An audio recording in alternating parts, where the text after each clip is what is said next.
जन्म और नियति की कथा भारतीय चिंतन में सदैव एक गहन रहस्य के रूप में उपस्थित रही है। मनुष्य जन्म लेता है, पर उसके साथ कौन सी अदृश्य रेखाएं जुड़ी होती हैं, ये प्रश्न कालातीत है। इसी विचार भूमि पर गंगापुत्र देवव्रत, जिन्हें आगे चलकर संसार ने भीष्म के नाम से जाना, एक अद्वितीय उदाहरण बनकर उभरते हैं। उनका जीवन केवल घटनाओं का क्रम नहीं, बल्कि कर्तव्य, त्याग और नियति के सूक्ष्म तंतुओं से बुना हुआ एक प्रतीक है। देवव्रत का जन्म असाधारण था। वे केवल एक राजकुमार नहीं थे, वे उस आदर्श का प्रारंभ थे जिसमें सामर्थ्य और संयम का अद्भुत संतुलन दिखाई देता है। माता गंगा की गोद और पिता शांतनु की वंश परंपरा ने उन्हें तेज, ज्ञान और शौर्य से संपन्न बनाया, किंतु उनकी पहचान केवल जन्म से निर्धारित नहीं हुई।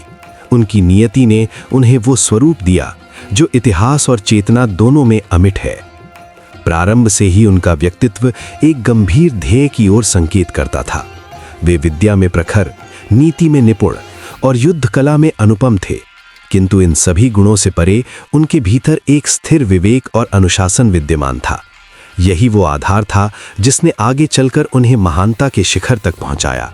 नियति ने मानो उन्हें केवल शक्ति का प्रतीक नहीं, बल्कि आत्मसंयम का आदर्श बनाने का संकल्प लिया था। उनके जीवन का निर्णायक मोड़ वो प्रतिज्ञा बनी जिसने उन्हें कालजयी कर दिया। ये प्रतिज्ञा केवल व्यक्तिगत निर्णय नहीं थी, ये कर्तव्य और प्रेम के बीच संतुलन की चरम अभिव्यक्ति थी। उन्होंने सत्ता, सुख और पारिवारिक अधिकारों से स्वयं को अलग कर लिया। ये त्याग किसी क्षणिक आवेग का परिणाम नहीं था, बल्कि उस गहरी विश्वास का द्योतक था कि व्यक्ति का जीवन कभी-कभी स्वयं से भी बड़ा उद्देश्य धारण करता है। यहीं से नियति का वास्तविक खेल आरंभ होता है। त्याग ने उन्हें गौरव दिया, पर उसी त्याग ने उन्हें अनगिनत संघर्षों का साक्षी भी बनाया। वे सत्ता के केंद्र में रहकर भी उससे निरपेक्ष बने रहे। वे मार्गदर्शक थे, पर निर्णयों के फल का भार भी उनके कंधों पर पड़ा। नियति ने उन्हें शक्ति का केंद्र तो बनाया, पर साथ ही उन्हें उस विवशता का अनुभव भी कराया जिसमें व्यक्ति सब कुछ समझते हुए भी सीमाओं से बंधा रहता है। महाभारत के व्यापक परिप्रेक्ष्य में उनका जीवन एक दर्पण के समान है। यहाँ धर्म, अधर्म, मोह, नीति और कर्म की जटिलताएं एक साथ प्रवाहित होती हैं। भीष्म का अस्तित्व इन सब के मध्य एक स्थिर ध्रुव की भांति प्रतीत होता है। वे जानते थे कि परिस्थितियां जटिल हैं, निर्णय कठिन है और परिणाम अनिश्चित, फिर भी उन्होंने अपने कर्तव्य से विचलित न होने का मार्ग चुना। उनकी महानता का सार उनके बाह्य पराक्रम में नहीं, बल्कि आंतरिक दृढ़ता में निहित है। उन्होंने जीवन भर उस प्रतिज्ञा का पालन किया जिसने उन्हें वैभव से दूर रखा, पर आदर्श के समीप लाया। ये संघर्ष बाहरी नहीं, अत्यंत आंतरिक था। मनुष्य के लिए सबसे कठिन युद्ध स्वयं के भीतर होता है, और भीष्म इस सत्य के जीवंत प्रतीक बने। नियति के साथ उनका संबंध अत्यंत सूक्ष्म था। वे उसके प्रवाह को समझते थे, पर उससे विद्रोह नहीं करते थे। उन्होंने स्वीकार किया कि जीवन में कुछ घटनाएं ऐसी होती हैं जिन्हें केवल धैर्य और विवेक से ही साधा जा सकता है। उनका दृष्टिकोण ये दर्शाता है कि नियति अटल हो सकती है, पर मनुष्य का आचरण सदैव उसके हाथ में रहता है। भीष्म का चरित्र ये भी सिखाता है कि त्याग केवल वंचना नहीं, बल्कि उच्चतर अर्थ की प्राप्ति है।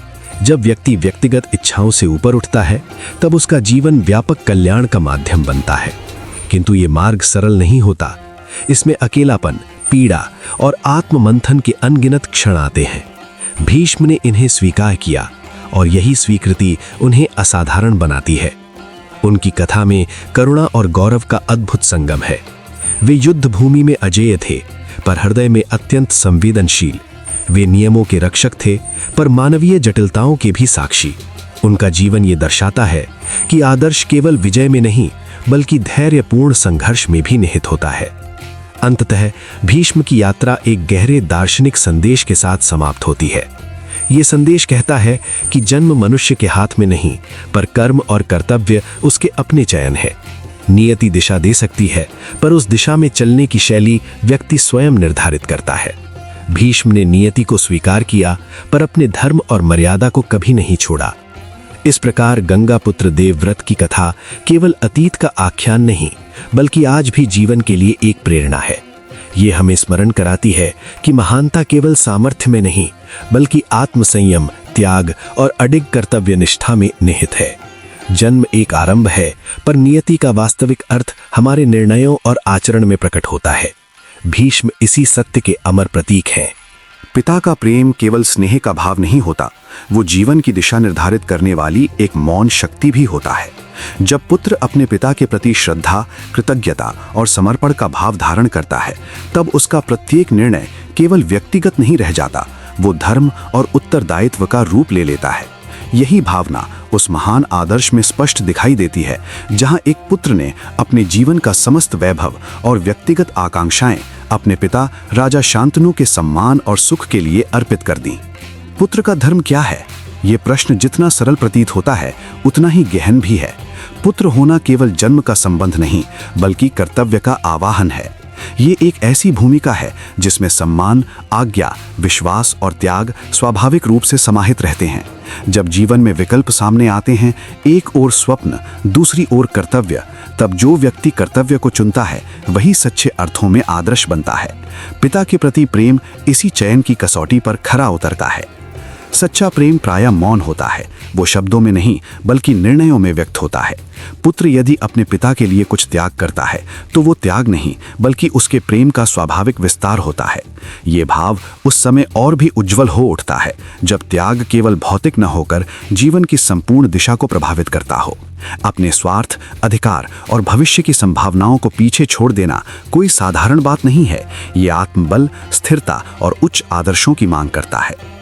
पिता का प्रेम प्रेरणा देता है, परंतु पुत्र की भक्ति उस प्रेरणा को कर्म में परिणत करती है। जब पिता के प्रति सम्मान इतना प्रबल हो कि पुत्र अपने व्यक्तिगत सुख को गौण मान ले, तब यह संबंध सामान्य सीमाओं से ऊपर उठ जाता है। वहां केवल रक्त का बंधन नहीं रहता, बल्कि आदर्श और मूल्य का संगम हो जाता है। पुत्र का ये भाव समाज के लिए भी मार्गदर्शक बनता है, क्योंकि वो दिखाता है कि सम्मान और कर्तव्य जीवन के सबसे ऊंचे स्तंभ हैं। त्याग का वास्तविक अर्थ क्या है? त्याग तब सार्थक होता है जब उसमें कोई आडंबर ना हो, कोई अपेक्षा ना हो। यदि त्याग के पीछे मान या प्रशंसा की इच्छा हो, तो वो त्याग नहीं, सौदा बन जाता है। परंतु जब त्याग निस्वार्थ हो, तब वो तपस्या का रूप ले लेता है। पिता के लिए किया गया निस्वार्थ समर्पण इसी तपस्या की सर्वोच्च अभिव्यक्ति है। ये त्याग व्यक्ति को भीतर से दृढ़ बनाता है और उसके चरित्र को अलौकिक ऊंचाई प्रदान करता है। जीवन में अनेक संबंध आते हैं, परंतु पिता पुत्र का संबंध विशिष्ट होता है। इसमें अनुशासन और करुणा का अद्भुत संतुलन रहता है। पिता मार्ग दिखाता है, पुत्र उस मार्ग पर चलकर उसे सार्थक बनाता है। पिता मूल्य देता है, पुत्र उन्हें आचरण में ढालता है। इस परस्पर संबंध में विश्वास सबसे महत्वपूर्ण तत्व होता है। विश्वास ही वो आधार है जिस पर त्याग, समर्पण और प्रेम टिके रहते हैं। जब पुत्र अपने पिता के प्रति पूर्ण निष्ठा रखता है, तब वो केवल एक व्यक्ति का सम्मान नहीं करता, बल्कि उस संपूर्ण परंपरा और संस्कृति का आदर करता है जो पिता के माध्यम से उसे प्राप्त हुई है।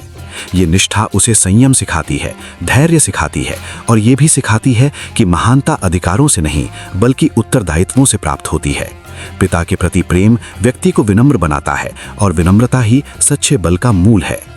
कर्तव्य का मार्ग सदैव सरल नहीं होता, उसमें अनेक बार व्यक्तिगत इच्छाओं का परित्याग करना पड़ता है, किंतु जो व्यक्ति इस मार्ग पर अडिग रहता है वही इतिहास में अमर होता है। पिता के लिए किया गया समर्पण जीवन को एक उच्च उद्देश्य से जोड़ देता है। वहां निर्णय केवल लाभ हानि के आधार पर नहीं लिए जाते, बल्कि मूल्य और धर्म के आधार पर लिए जाते हैं। यही दृष्टि व्यक्ति को साधारण से असाधारण बनाती है। समर्पण में अद्भुत शक्ति होती है। जब मन में द्वंद्व समाप्त हो जाता है और लक्ष्य स्पष्ट हो जाता है, तब व्यक्ति का संकल्प अटल हो जाता है। पिता के प्रति भक्ति यही स्थिरता प्रदान करती है। ये स्थिरता व्यक्ति को बाहरी परिस्थितियों से ऊपर उठने का साहस देती है। वो अपने निर्णयों में दृढ़ रहता है, क्योंकि उसे ज्ञात होता है कि उसका उद्देश्य स्वार्थ से परे है।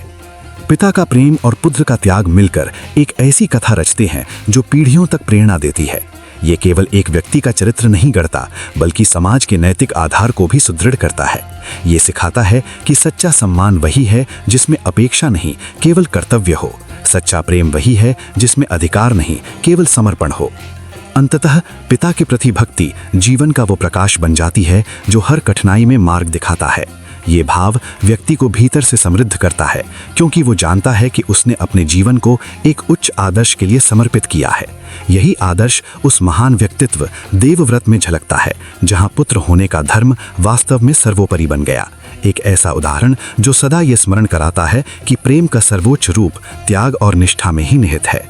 पिता की इच्छा पूर्ण करने के लिए लिया गया वो व्रत केवल एक व्यक्तिगत निर्णय नहीं था, बल्कि जीवन की दिशा बदल देने वाला संकल्प था।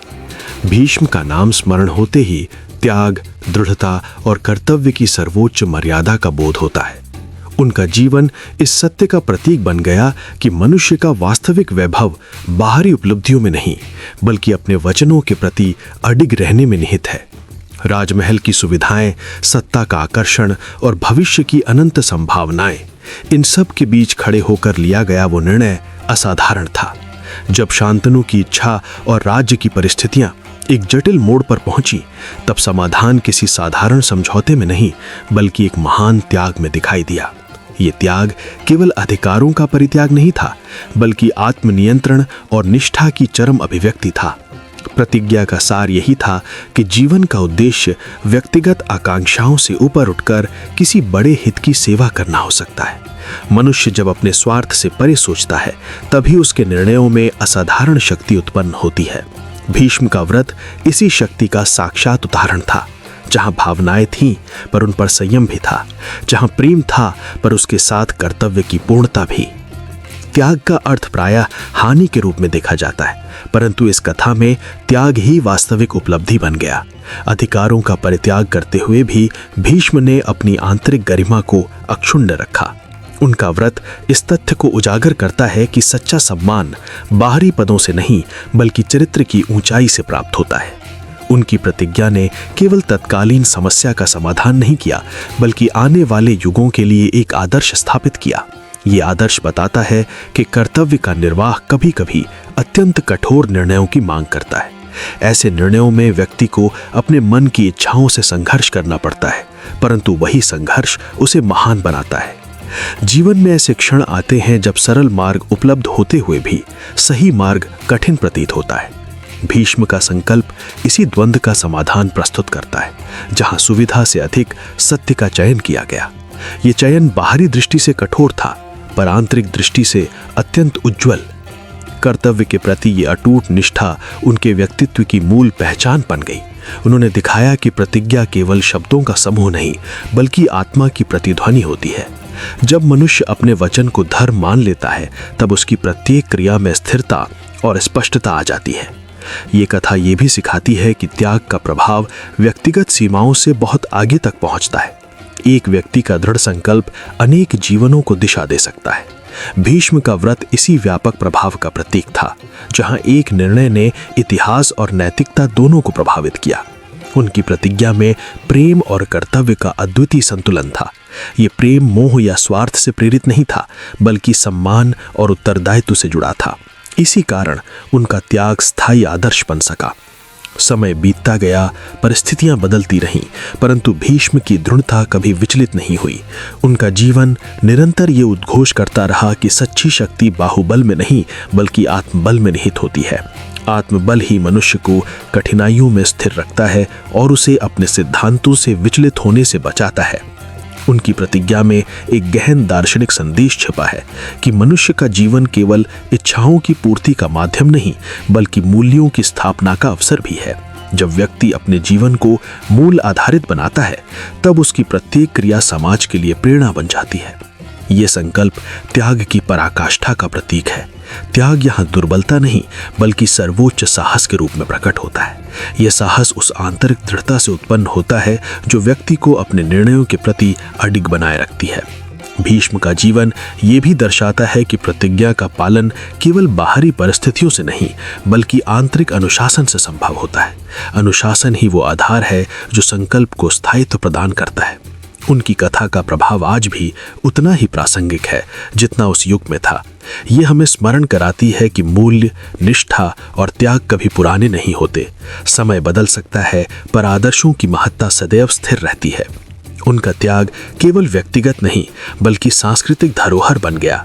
ये धरोहर बताती है कि महानता बाहरी उपलब्धियों में नहीं बल्कि आंतरिक दृढ़ता और नैतिक स्पष्टता में निहित है। प्रतिज्ञा की कठोरता में ही उसकी उज्ज्वलता निहित थी। कठिन संकल्प ही व्यक्ति के चरित्र को परखते हैं और उसे असाधारण ऊंचाई तक ले जाते हैं। भीष्म की दृढ़ता इसी सत्य का प्रमाण है। उनकी कथा हमें ये विचार करने के लिए प्रेरित करती है कि जीवन में हमारे निर्णय किन मूल्यों से संचालित होते हैं। क्या हम सुविधा के आधार पर निर्णय लेते हैं या सत्य और कर्तव्य के आधार पर? ये प्रश्न ही इस कथा की शाश्वत प्रासंगिकता को स्थापित करता है। अंततः भीष्म का व्रत ये सिद्ध करता है कि मनुष्य का वास्तविक सामर्थ्य उसके भीतर स्थित है। बाहरी परिस्थितियां चाहे कैसी भी हों, आंतरिक निष्ठा और दृढ़ता ही जीवन को महान बनाती है। ये प्रतिज्ञा त्याग का प्रतीक है, प्रेम का स्वर है और कर्तव्य का शाश्वत संदेश। इसी कारण ये कथा युगों युगों तक प्रेरणा का स्रोत बनी रहेगी, जहां वचन की पवित्रता, आत्मबल की महिमा और धर्म के प्रति अटूट निष्ठा का प्रकाश निरंतर आलोकित होता रहेगा। गंगापुत्र देवव्रत का जीवन उस निर्णायक क्षण में एक नए अर्थ से भर उठा, जब उन्होंने ऐसा संकल्प लिया जिसने उनके व्यक्तित्व को युगों तक अमर कर दिया। उनका निर्णय केवल व्यक्तिगत नहीं था बल्कि कर्तव्य, मर्यादा और त्याग का अद्वितीय उदाहरण बन गया। उस वचन में स्थिरता थी, आत्मबल था और ऐसी निष्ठा थी जिसने सभी को विस्मित कर दिया। देवव्रत के संकल्प की गंभीरता ने वातावरण को मानो मौन कर दिया। उनके शब्दों में ऐसी दृढ़ता थी कि वो साधारण प्रतिज्ञा न रहकर आदर्श का प्रतीक बन गई।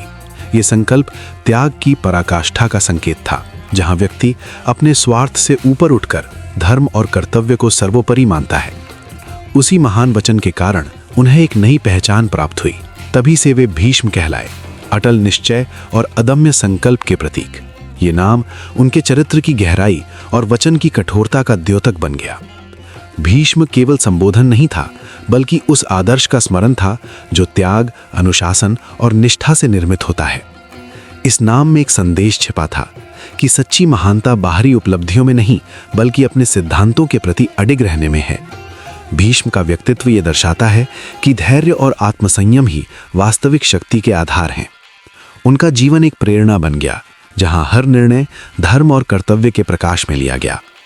भीष्म की पहचान समय के साथ और भी उज्जवल होती गई। उनका नाम सुनते ही दृढ़ता, निष्ठा और संकल्प का भाव जागृत होता है। ये नाम स्मरण कराता है कि आदर्श वही है जो कठिन परिस्थितियों में भी अपने वचनों से विचलित ना हो। इस प्रकार देवव्रत से भीष्म बनने की यात्रा केवल नाम परिवर्तन नहीं थी बल्कि एक ऐसे आदर्श की स्थापना थी जिसने युगों तक लोगों को प्रेरित किया। उनका जीवन ये सिखाता है कि व्यक्ति की वास्तविक पहचान उसके कर्म, त्याग और संकल्प से बनती है। भीष्म नाम उसी अमर आदर्श का शाश्वत प्रतीक बन गया, दृढ़ निश्चय, अटूट वचन और धर्मनिष्ठ जीवन का। राजधर्म केवल शासन का नियम नहीं बल्कि त्याग, मर्यादा और उत्तरदायित्व का सर्वोच्च स्वरूप है। जब किसी व्यक्ति का जीवन व्यक्तिगत आकांक्षाओं से ऊपर उठकर सामूहिक हित के लिए समर्पित हो जाता है, तभी राजधर्म की वास्तविक परिभाषा साकार होती है। हस्तिनापुर की रक्षा और स्थिरता को अपना जीवन समर्पित करने का निर्णय कोई साधारण संकल्प नहीं था। ये आत्मसंयम, कर्तव्यनिष्ठा और अद्वितीय धैर्य का प्रतीक था। राज्य की स्थिरता के लिए आवश्यक है कि शासक या संरक्षक अपने मन के आकर्षणों, इच्छाओं और मोहों पर विजय प्राप्त करे। व्यक्तिगत सुख, महत्वाकांक्षा और भावनाएं अक्सर मनुष्य को विचलित करती हैं, परंतु राजधर्म का पथ इन सब से परे है। यहाँ व्यक्ति स्वयं को नहीं बल्कि व्यवस्था, न्याय और समाज की शांति को प्राथमिकता देता है। यही वो भावना है जो किसी भी राज्य को दीर्घकालिक संतुलन प्रदान करती है। हस्तिनापुर केवल एक भौतिक राज्य नहीं था, वो परंपराओं, मूल्यों और कर्तव्यों का केंद्र था। उसकी रक्षा का अर्थ केवल सीमाओं की सुरक्षा नहीं बल्कि उस सांस्कृतिक और नैतिक ढांचे की रक्षा भी था जिस पर समाज का विश्वास टिका था। इस दायित्व को स्वीकार करना स्वयं में एक तपस्या के समान था, जहां हर निर्णय में आत्महित के बजाय लोकहित का विचार प्रमुख हो। राजधर्म का सबसे कठिन पक्ष यह है कि इसमें व्यक्ति को अपनी भावनाओं को नियंत्रित रखना पड़ता है। संबंध, स्नेह और व्यक्तिगत लगाव स्वाभाविक हैं, परंतु जब ये राज्य हित के मार्ग में बाधा बनते हैं तब त्याग ही एकमात्र उपाय बनता है। ये त्याग बाहरी नहीं बल्कि आंतरिक होता है। जहां मनुष्य स्वयं को अपने ही मन से जीतता है। कर्तव्य के प्रति ये समर्पण समय के साथ और अधिक कठोर होता जाता है। परिस्थितियां बदलती हैं, चुनौतियां आती हैं, परंतु राजधर्म का पालन करने वाला व्यक्ति विचलित नहीं होता। वो समझता है कि राज्य की स्थिरता व्यक्तिगत अस्थिरताओं से कहीं अधिक महत्वपूर्ण है। यही समझ उसे दृढ़ बनाती है और उसे निरंतर आगे बढ़ने की शक्ति देती है। राजधर्म में न्याय का स्थान सर्वोपरि है। राज्य तभी सुरक्षित और समृद्ध रह सकता है जब उसके निर्णय निष्पक्ष और संतुलित हों। व्यक्तिगत विचारों या पक्षपात का प्रभाव यदि शासन पर पड़ने लगे तो व्यवस्था का संतुलन डगमगाने लगता है। अतः राजधर्म का पालन करने वाला व्यक्ति स्वयं को निरपेक्ष दृष्टिकोण में स्थिर करता है। राज्य की रक्षा का अर्थ केवल युद्ध या बाहरी संकटों से निपटना नहीं होता। कई बार सबसे बड़ी चुनौतियां भीतर से उत्पन्न होती हैं। असहमति, संघर्ष और जटिल परिस्थितियां। ऐसे समय में धैर्य, विवेक और संतुलन ही वास्तविक शस्त्र बनते हैं। राजधर्म का पथ इन गुणों के बिना अधूरा है। त्याग की भावना राजधर्म का मूल तत्व है। जब व्यक्ति अपनी इच्छाओं को राज्य हित के पीछे रखता है, तब वो केवल कर्तव्य नहीं निभाता, बल्कि एक आदर्श स्थापित करता है।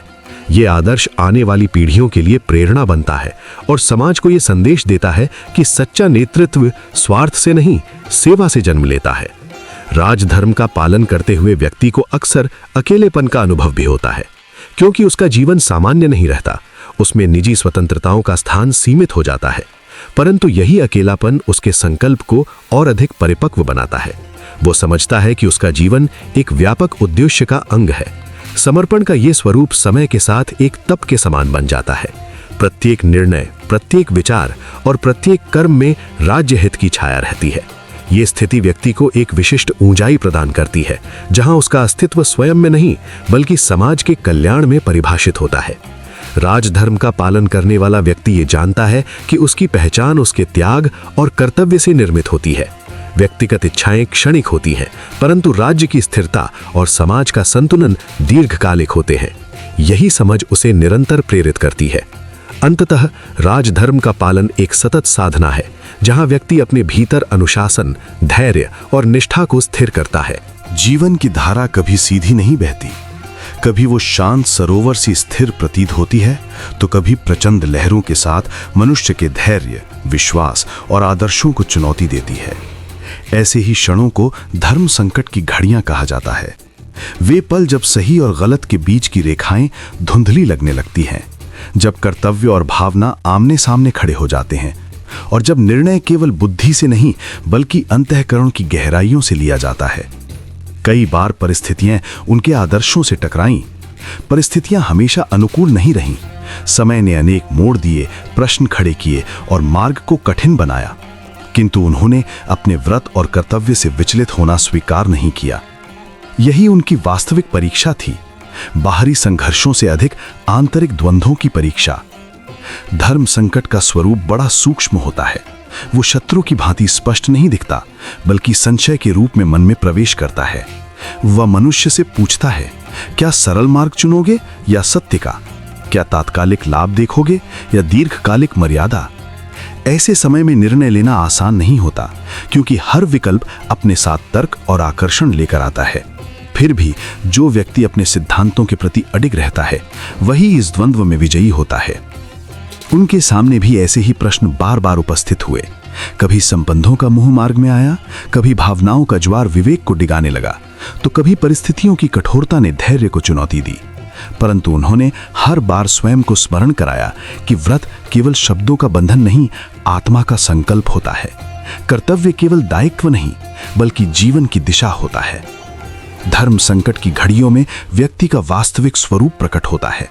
जब सब कुछ अनुकूल हो, तब आदर्शों पर टिके रहना सहज है, किंतु जब विपरीत परिस्थितियां घेर ले, तब मर्यादा को निभाना ही सच्ची दृढ़ता कहलाती है। उन्होंने यही दृढ़ता दिखाई, हर कठिनाई में स्थिर रहकर, हर संशय में विश्वास बनाए रखकर।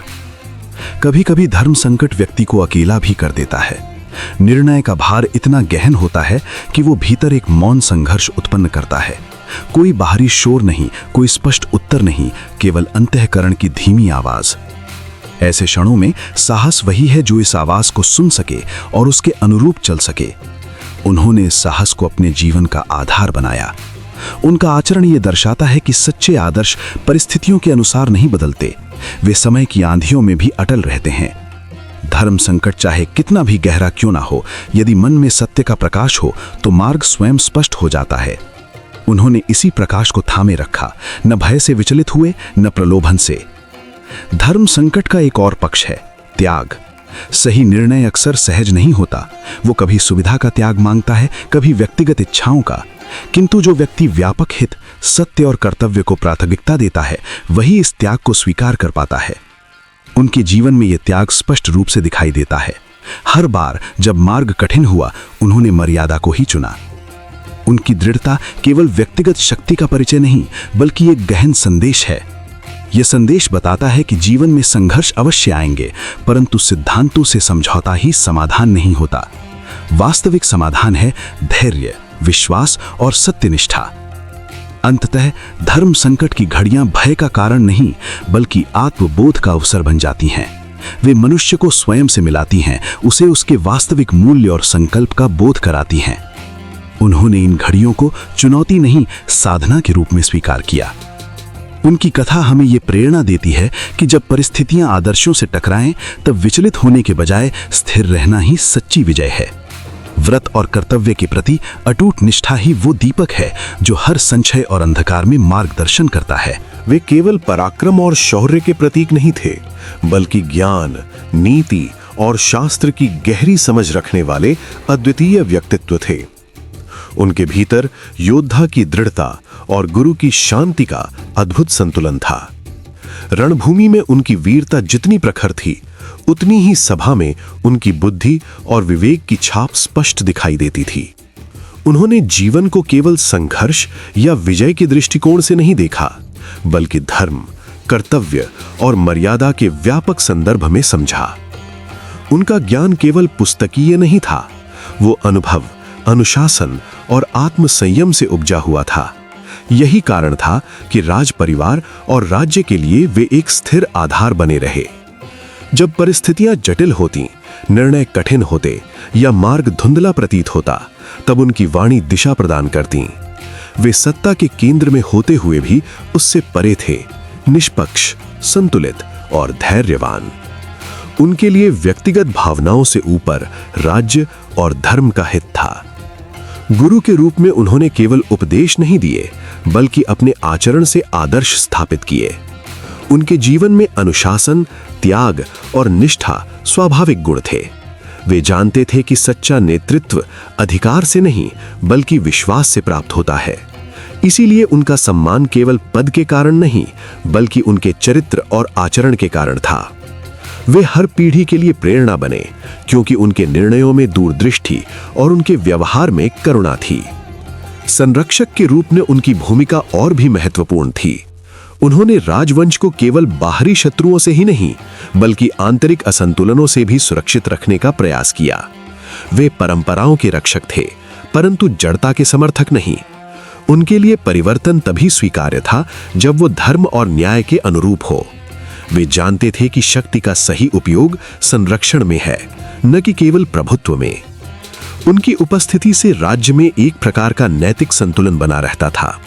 वे उस दीपक के समान थे जो स्वयं स्थिर रहकर आसपास प्रकाश फैलाता है। उनके शब्दों में गंभीरता थी, परंतु कठोरता नहीं। उनके निर्णयों में दृढ़ता थी, परंतु अहंकार नहीं। यही गुण उन्हें विशिष्ट बनाते थे।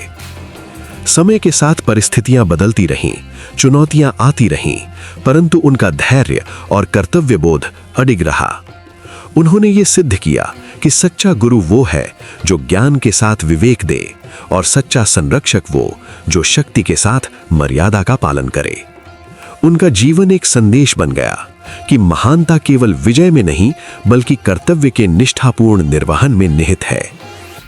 कुरुक्षेत्र की रणभूमि केवल शस्त्रों की टकराहट का स्थल नहीं थी, वो मानव मन के गहन संघर्षों का दर्पण भी थी। वहां खड़े प्रत्येक योद्धा के भीतर कोई न कोई द्वंद्व चल रहा था, परंतु भीष्म के अंतर्मन का संघर्ष अद्वितीय था। जिनका जीवन व्रत, अनुशासन और कर्तव्य की अटूट रेखाओं में बंधा रहा, उन्हें ही अपने प्रियजनों के विरुद्ध शस्त्र उठाने की घड़ी का सामना करना पड़ा। ये स्थिति बाहरी युद्ध से कहीं अधिक कठिन थी, क्योंकि यहाँ प्रतिद्वंद्वी केवल सामने खड़े योद्धा नहीं थे, बल्कि स्मृतियां, संबंध और भावनाएं भी थीं। धर्म का स्वरूप सरल प्रतीत होता है, पर जब परिस्थितियां उलझ जाती हैं, तब वही धर्म अनेक प्रश्नों में बदल जाता है। भीष्म के लिए राज्य के प्रति निष्ठा सर्वोपरि थी। उनका संकल्प केवल व्यक्तिगत निर्णय नहीं, बल्कि जीवन का आधार बन चुका था। उसी संकल्प ने उन्हें स्थिर रखा, पर वही संकल्प उन्हें ऐसी स्थिति में भी ले आया जहां हृदय और कर्तव्य आमने सामने खड़े थे। एक ओर रक्त संबंधों का आकर्षण, दूसरी ओर प्रतिज्ञा की मर्यादा। ये द्वंद्व किसी साधारण मनुष्य को विचलित कर देता, किंतु भीष्म ने इसे धैर्य से जिया। महाभारत का युद्ध केवल न्याय और अन्याय का संघर्ष नहीं था, वो इस सत्य का उद्घाटन भी था कि जीवन में कई बार सही और गलत की सीमाएं धुंधली हो जाती हैं। भीष्म के सामने खड़े योद्धा उनके अपने ही वंशज, शिष्य और प्रियजन थे। उनके प्रति स्नेह स्वाभाविक था, परंतु रणभूमि में भावनाओं के लिए स्थान सीमित होता है। वहां निर्णय तर्क और सिद्धांतों से संचालित होते हैं। भीष्म ने यही मार्ग चुना, व्यक्तिगत भावनाओं से ऊपर उठकर कर्तव्य का पालन। इस द्वंद्व की गहराई इस बात में थी कि वे किसी के प्रति द्वेष से प्रेरित नहीं थे। उनके भीतर कटुता नहीं, बल्कि स्वीकार का भाव था। वे जानते थे कि युद्ध का परिणाम जो भी हो, हानि अनिवार्य है। फिर भी उन्होंने अपने व्रत से विचलित होना स्वीकार नहीं किया। ये स्थिरता केवल कठोरता नहीं, बल्कि आत्मानुशासन का चरम रूप थी। उनका जीवन इस तथ्य का प्रमाण बन गया कि कभी-कभी धर्म का पालन सुखद नहीं, बल्कि पीड़ादायक होता है। भीष्म का ये संघर्ष हमें ये सोचने पर विवश करता है कि कर्तव्य का मार्ग हमेशा सरल नहीं होता। कई बार व्यक्ति को ऐसे निर्णय लेने पड़ते हैं जहां कोई विकल्प पूर्णतः संतोषजनक नहीं होता। उस स्थिति में व्यक्ति अपने मूल्यों का सहारा लेता है। भीष्म ने भी यही किया। उन्होंने अपने जीवन की दिशा तय करने वाले सिद्धांतों को ही मार्गदर्शक बनाया। यही कारण है कि उनका चरित्र आज भी दृढ़ता और निष्ठा का प्रतीक माना जाता है। अंततः कुरुक्षेत्र का यह प्रसंग हमें एक गहरी सीख देता है। जीवन में द्वंद्व अपरिहार्य हैं और हर द्वंद्व का समाधान स्पष्ट नहीं होता, परंतु व्यक्ति की महानता इस बात में है कि वो अपने निर्णयों की जिम्मेदारी स्वीकार करे और अपने आदर्शों के प्रति सच्चा रहे। भीष्म का जीवन इसी सत्य की उज्जवल मिसाल है, जहां धर्म केवल उपदेश नहीं, बल्कि कठिन परिस्थितियों में निभाया गया संकल्प बन जाता है। शरशैया का तप केवल पीड़ा का प्रसंग नहीं, बल्कि धैर्य, संयम और आत्मबल का अद्वितीय प्रतीक है। महायुद्ध की भीषणता के बीच जब भीष्म रणभूमि में गिरे, तब वह क्षण पराजय का नहीं, बल्कि एक उच्चतर साधना का आरंभ बन गया। शरीर बाणों से विदीर्ण था, किंतु मन विचलित नहीं हुआ। यही वह अवस्था थी जहां बाहरी वेदना के ऊपर आंतरिक स्थिरता का तेज प्रकट हुआ। शरशैया पर लेटे हुए उनका स्वरूप तपस्वी के समान था। वे परिस्थितियों के शिकार नहीं बने, बल्कि उन्हें साधना का माध्यम बना लिया। युद्ध का कोलाहल थम चुका था, पर उनके भीतर का प्रकाश जागृत रहा। उन्होंने यह सिद्ध किया कि वास्तविक शक्ति शरीर की समर्थ में नहीं, बल्कि मन की अडिगता में निहित होती है। कष्ट की उस घड़ी में भी उनके विचार निर्मल, संतुलित और लोकहितकारी रहे। उनकी वाणी में करुणा, स्पष्टता और गहन अनुभूति थी। उन्होंने धर्म, नीति और जीवन के शाश्वत सिद्धांतों पर प्रकाश डाला। यह उपदेश केवल शास्त्रीय ज्ञान नहीं था, बल्कि अनुभव की अग्नि में तपे हुए सत्य का सार था। शरशैया उनके लिए अंत का प्रतीक नहीं बनी, बल्कि ज्ञान वितरण का पवित्र आसन बन गई। उन्होंने दिखाया कि विपत्ति भी मानव को उच्चतर उद्देश्य की ओर प्रेरित कर सकती है। उनका धैर्य उस समय और भी प्रभावशाली प्रतीत होता है जब हम उस पीड़ा की कल्पना करते हैं जिसमें सामान्य व्यक्ति निराशा से भर सकता है, परंतु उन्होंने दुख को स्वीकार कर उसे आत्मबल में रूपांतरित किया। उनके भीतर न कोई शिकायत थी, न मोह, केवल कर्तव्य और शांति का भाव था। यह स्थिति एक साधक की चरम अवस्था के समान थी, जहां परिस्थितियां मन पर अधिकार नहीं कर पाती। शरशैया का तप त्याग, सहनशीलता और आत्मसंयम की सर्वोच्च मिसाल बन गया। उन्होंने ये संदेश दिया कि जीवन की कठोरतम परीक्षाएं भी मनुष्य को पराजित नहीं कर सकती, यदि उसका संकल्प अटल हो। उनका आचरण सिखाता है कि सच्चा धैर्य वही है जो संकट में भी प्रकाशमान रहे और दूसरों के लिए मार्गदर्शक बने। ये प्रसंग आज भी प्रेरणा देता है। यह बताता है कि सम्मान और महानता केवल विजय में नहीं, बल्कि विपरीत परिस्थितियों में प्रदर्शित चरित्र में निहित होती है। शरशैया पर स्थित वह तपस्वी चेतना मानव धैर्य की अमर गाथा है, जो समय के पार आज भी उज्जवल है। उनका जीवन एक दीप स्तंभ की भांति है, जो समय के अथाह सागर में भी स्थिर प्रकाश देता है। वो प्रकाश हमें ये स्मरण कराता है कि मनुष्य का वास्तविक वैभव बाहरी उपलब्धियों में नहीं, बल्कि अपने वचनों, सिद्धांतों और कर्तव्यों के प्रति अडिग रहने में निहित है। प्रतिज्ञा केवल शब्दों का संकल्प नहीं, आत्मा का अनुशासन है। जब कोई व्यक्ति अपने व्रत को जीवन का आधार बना लेता है, तब उसके प्रत्येक कर्म में एक अद्भुत स्पष्टता और दृढ़ता दिखाई देती है। यही दृढ़ता जीवन को अर्थ देती है और यही अर्थ व्यक्ति को साधारण से असाधारण बना देता है। कर्तव्य का मार्ग अक्सर सरल नहीं होता। उसमें मोह, आकर्षण, भय और असमंजस की अनेक छायाएं होती हैं। फिर भी जो व्यक्ति अपने कर्तव्य को सर्वोपरि मानता है, वो इन छायाओं से विचलित नहीं होता। उसके लिए धर्म केवल विचार नहीं, आचरण का आधार बन जाता है। कर्तव्य का पालन तब बोझ नहीं रहता, बल्कि आत्मिक संतोष का स्रोत बन जाता है। ये संतोष बाहरी प्रशंसा पर निर्भर नहीं होता, वो भीतर से उपजता है और व्यक्ति को अडिग रखता है। त्याग उनके जीवन का सबसे उज्जवल आयाम है। त्याग का अर्थ केवल किसी वस्तु या सुख का परित्याग नहीं, बल्कि अपनी इच्छाओं को एक उच्च उद्देश्य के अधीन करना है। जब व्यक्ति अपने स्वार्थ से ऊपर उठता है, तभी वो सच्चे अर्थों में स्वतंत्र होता है। त्याग में एक अद्भुत शक्ति है। वो मन को हल्का करता है, दृष्टि को निर्मल बनाता है और जीवन को गरिमा प्रदान करता है। त्याग से उत्पन्न मर्यादा व्यक्ति के चरित्र को वो स्थिरता देती है जो किसी भी परिस्थिति में डगमगाने नहीं देती। मर्यादा जीवन की वो सीमा है जो व्यक्ति को दिशा देती है। ये सीमा बंधन नहीं, संतुलन है। मर्यादा में रहकर ही शक्ति अर्थपूर्ण बनती है और सफलता स्थायी होती है। मर्यादा का पालन व्यक्ति को भीतर से समृद्ध करता है, क्योंकि वो उसे अपने मूल्यों के प्रति सजग रखता है। मर्यादा के बिना उपलब्धियां क्षणिक हो सकती हैं, पर मर्यादा के साथ साधारण कर्म भी महान बन जाते हैं। उनकी कथा हमें ये सिखाती है कि परिस्थितियां चाहे कितनी भी जटिल क्यों ना हो, सिद्धांतों से समझौता जीवन को खोखला कर देता है। आदर्शों के प्रति निष्ठा ही वो आधार है जिस पर सच्चा सम्मान निर्मित होता है। निष्ठा में निरंतरता होती है और निरंतरता में विश्वास। जब व्यक्ति अपने मार्ग पर विश्वास बनाए रखता है, तब वो अस्थायी बाधाओं से परे देख पाता है। यही दृष्टि उसे धैर्य देती है और यही धैर्य उसे स्थिर रखता है। धैर्य जीवन की सबसे बड़ी साधनाओं में से एक है। धैर्य का अर्थ निष्क्रिय प्रतीक्षा नहीं, बल्कि आत्मविश्वास के साथ समय का सम्मान करना है। धैर्यवान व्यक्ति जानता है कि प्रत्येक निर्णय और प्रत्येक कर्म का फल उचित समय पर ही प्राप्त होता है। धैर्य उसे अस्थिरता से बचाता है और विवेक को जागृत रखता है। धैर्य के साथ लिया गया संकल्प दीर्घकालीन प्रभाव छोड़ता है। उनका जीवन ये भी दर्शाता है कि सच्ची शक्ति बाहरी नियंत्रण में नहीं, आत्मनियंत्रण में निहित है। आत्मनियंत्रण व्यक्ति को अपनी भावनाओं, इच्छाओं और प्रतिक्रियाओं पर अधिकार देता है। यही अधिकार उसे कठिन समय में संतुलित रखता है। आत्मनियंत्रण से उत्पन्न संयम व्यक्ति के व्यक्तित्व को वो गरिमा देता है जो उसे सम्माननीय बनाती है। जीवन का वास्तविक गौरव प्रसिद्धि या विजय में नहीं, बल्कि उस स्थिरता में है जो व्यक्ति को अपने सत्य पर टिकाए रखे। सत्य के प्रति प्रतिबद्धता ही जीवन को शाश्वत बनाती है। जब व्यक्ति अपने सत्य को पहचान लेता है और उसी के अनुसार जीता है, तब उसका अस्तित्व समय से परे हो जाता है। यही शाश्वतता का रहस्य है। उनकी प्रेरणा ये स्मरण कराती है कि महानता कोई अचानक प्राप्त होने वाली उपलब्धि नहीं, बल्कि निरंतर साधना का परिणाम है। ये साधना प्रतिज्ञा, कर्तव्य, त्याग, मर्यादा और धैर्य के सम्मिलित प्रयास से निर्मित होती है। इन गुणों का समन्वय ही चरित्र को पूर्ण बनाता है। अंततः उनका जीवन एक मौन संदेश देता है। मनुष्य की पहचान उसके अधिकारों से नहीं, उसके उत्तरदायित्वों से होती है। उत्तरदायित्व का निर्वाह ही आत्मा को संतोष देता है और समाज को स्थिरता। यही शाश्वत संदेश है जो पीढ़ियों तक मार्गदर्शन करता है और जीवन को उद्देश्यपूर्ण बनाता है। सबकी तामी की कथा यहीं समाप्त होती है। जय श्री हरि। राधे राधे।